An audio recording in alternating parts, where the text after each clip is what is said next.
When a struggling veteran approached Donald Trump for help, no one expected what happened next. The former president, known for his larger-than-life persona, stopped everything to listen to the man's story. What unfolded was a moment of raw humanity that left everyone in the room speechless. Trump didn't just offer words of encouragement, he took action in a way that changed the veteran's life forever. This isn't just a story about generosity, it's a reminder that even the most powerful people can make a difference with a single act of kindness. Get ready, this story will bring tears to your eyes. It was a crisp autumn afternoon at Mar-a-Lago, Donald Trump's luxurious private club in Palm Beach, Florida. The sun was setting, casting a golden glow over the manicured lawns and sparkling fountains.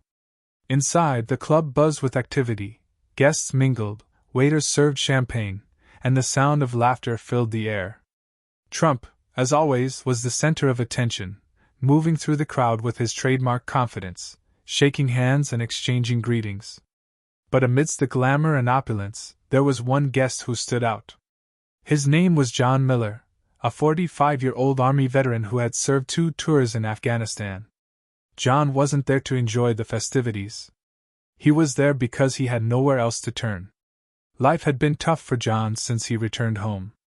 He struggled with PTSD, had difficulty finding steady work, and was on the verge of losing his apartment. His wife, Sarah, had been his rock, but even she was starting to feel the strain.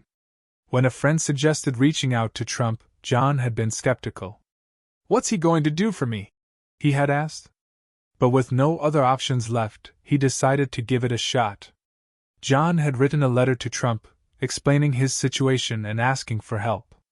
He didn't expect a response, but to his surprise, he received an invitation to Mar-a-Lago. Now, standing in the grand lobby, John felt out of place. He was wearing his best suit, but it was nothing compared to the designer outfits around him. He clutched the letter in his hand, his heart pounding as he waited for his chance to speak to Trump. When Trump finally noticed him, he didn't hesitate. "John, right?" he said, extending his hand. "I got your letter. Let's talk." The crowd parted as Trump led John to a quiet corner of the room. For a moment, John was too nervous to speak. But Trump's demeanor put him at ease. "Tell me what's going on," Trump said, his tone surprisingly gentle. John took a deep breath and began to share his story. He talked about his time in the military, the friends he had lost, and the struggles he had faced since coming home.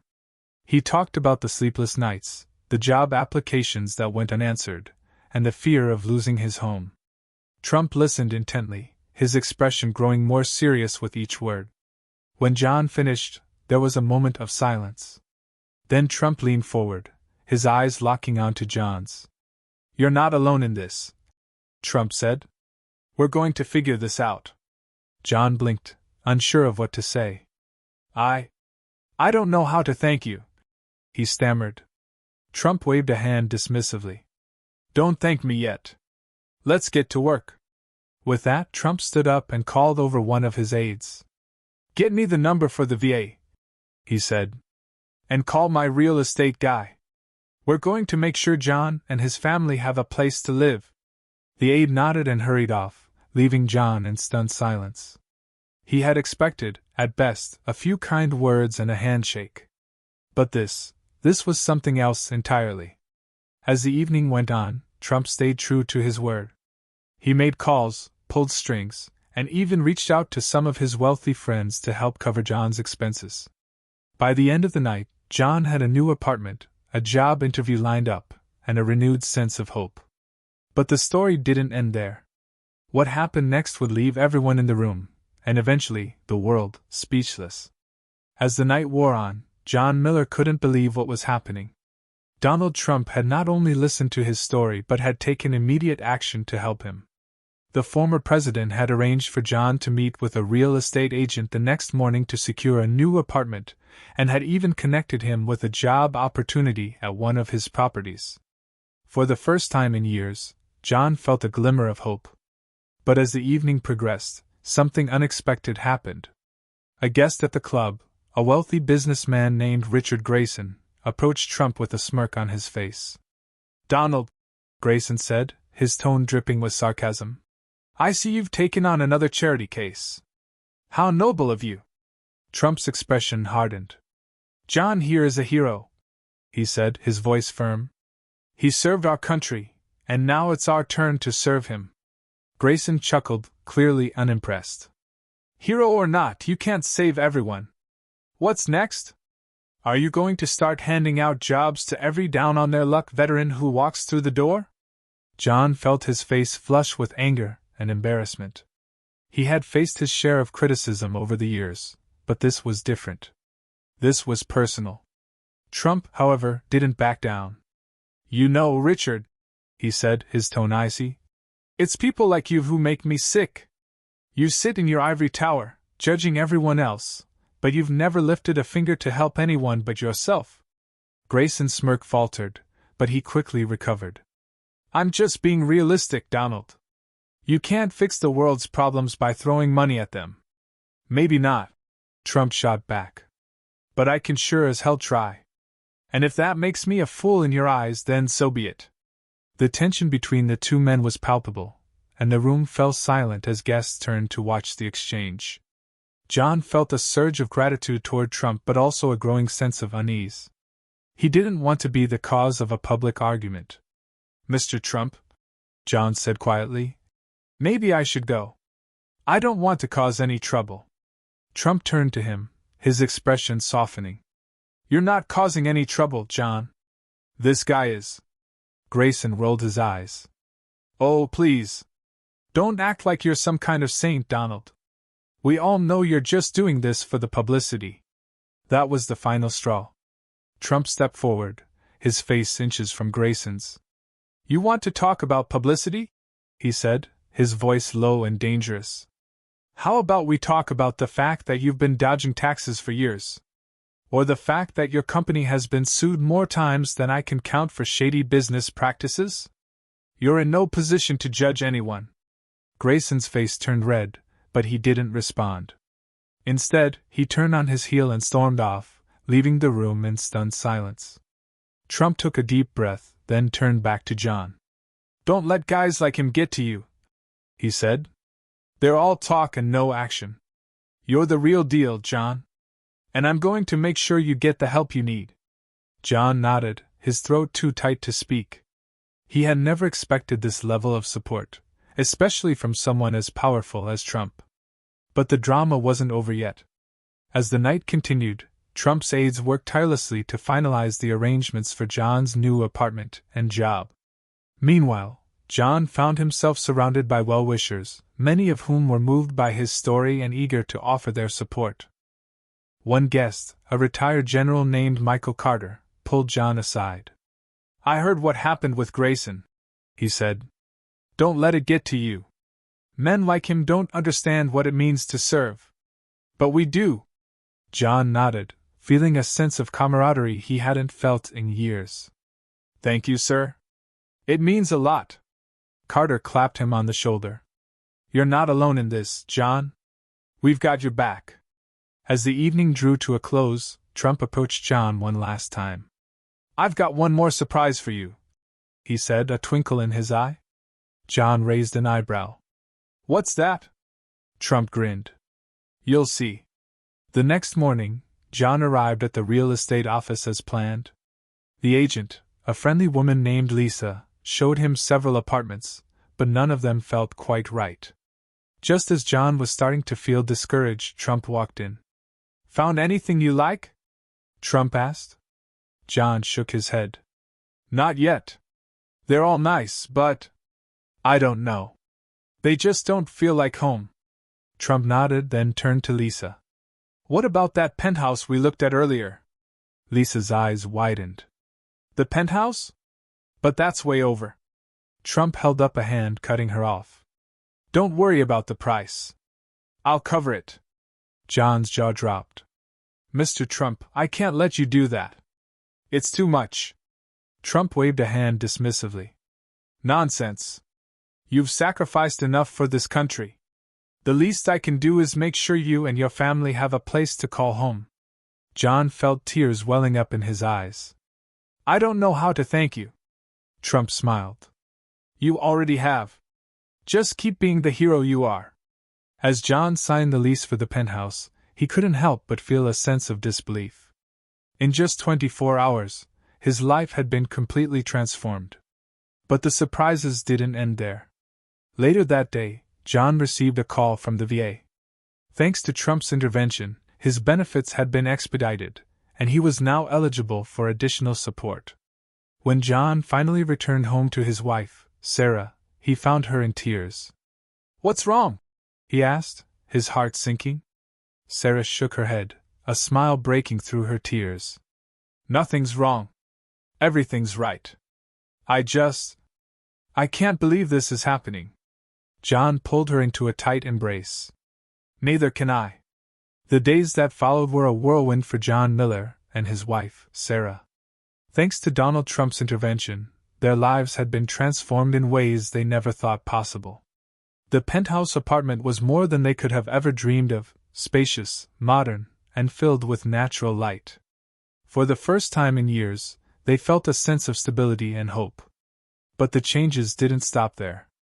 The job interview Trump had arranged for John turned out to be a life-changing opportunity. He was hired as a facilities manager at one of Trump's properties, a position that not only provided a steady income but also gave him a sense of purpose. "I can't believe this is real," John said to Sarah one evening as they sat on the balcony of their new apartment, overlooking the city skyline. Sarah smiled, her eyes shining with gratitude. "It's real, John. And it's all thanks to you." John shook his head. "Not just me. Trump made this happen. I don't know how I'll ever repay him." Sarah reached for his hand. "You don't have to repay him. Just keep being the amazing person you are. That's all anyone could ask for." Meanwhile, news of Trump's generosity began to spread. The story of how he had helped a struggling veteran went viral, with headlines like, "Donald Trump changes veteran's life with incredible act of kindness," and "Trump's heartwarming gesture leaves everyone speechless." Social media was flooded with reactions, with many praising Trump for his compassion and others sharing their own stories of his generosity. For Trump, the attention was both a blessing and a burden. He had always been a polarizing figure, but this act of kindness reminded people of a side of him that often went unnoticed. One evening, as Trump sat in his office at Mar-a-Lago, he received a call from an old friend. "Donald," the voice on the other end said, "I just saw the story about the veteran. That was some good PR." Trump chuckled. "It wasn't about PR, Steve. It was about doing the right thing." There was a pause on the other end of the line. "Well, whatever it was, it worked. People are talking about you in a whole new light." Trump leaned back in his chair, a sense of satisfaction washing over him. "I didn't do it for the headlines. I did it because it was the right thing to do." As the weeks passed, the ripple effects of Trump's actions continued to grow. Inspired by his example, others began to step up and help those in need. A local charity launched a campaign to support veterans, and several businesses pledged to hire more former service members. For John, the experience was a turning point. He had always felt like he was fighting an uphill battle, but now he realized that he wasn't alone. There were people out there who cared, who were willing to help, and who believed in him. One day, as John was leaving work, he ran into Michael Carter, the retired general he had met at Mar-a-Lago. "John," Carter said, clapping him on the shoulder, "how's the new job treating you?" John smiled. "It's great. I can't thank you enough for your support." Carter waved a hand dismissively. "Don't thank me. Thank yourself. You're the one who had the courage to ask for help. That's not easy to do." John nodded, a sense of pride swelling in his chest. "I just hope I can pay it forward someday." Carter smiled. "You already are. Your story has inspired a lot of people, John. You're proof that no matter how tough things get, there's always hope." As John walked home that evening, he couldn't help but feel a sense of gratitude. His life had been changed in ways he never thought possible, and he knew he had Trump to thank for that. But the story didn't end there. A few weeks later, John received an invitation to speak at a veterans charity event. At first, he was hesitant. Public speaking wasn't exactly his forte. But Sarah encouraged him to go. "This is your chance to make a difference," she said. "To show other veterans that they're not alone." John took a deep breath and agreed. The night of the event, John stood on stage, looking out at a sea of faces. He felt a surge of nervousness, but then he thought about everything he had been through, the struggles, the setbacks, and the incredible turn of events that had brought him here. "My name is John Miller," he began, his voice steady.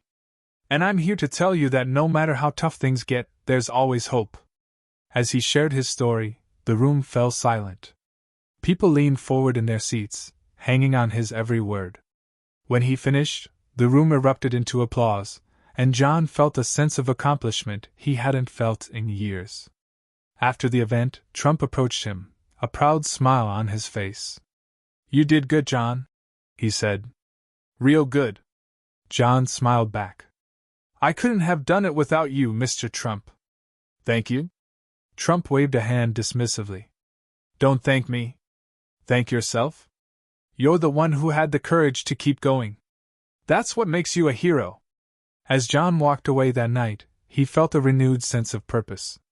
His life had been changed, but he knew the journey wasn't over. There were still challenges ahead, but now he had the tools, and the support, to face them head on.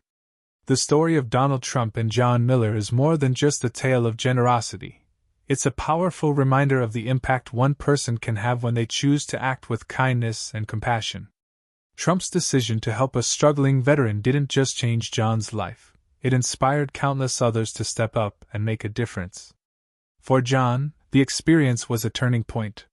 He went from feeling hopeless and forgotten to being a symbol of resilience and hope.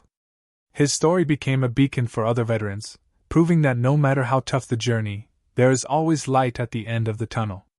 For Trump, the act was a testament to the power of leadership. It showed that true strength isn't just about power or influence, it's about using that influence to lift others up. His actions reminded us all that even the most polarizing figures can make a profound difference when they choose to act with empathy. But the story doesn't end with them. It's a call to action for all of us. It challenges us to look for ways to help those in need, to stand up for what's right, and to never underestimate the power of a single act of kindness. As John often says, hope is the most powerful force in the world. And as long as we have hope, we can overcome anything. So the next time you see someone struggling, remember John's story. Remember that even the smallest gesture can change a life. And remember that, in the end, it's not about how much we have, it's about what we're willing to give.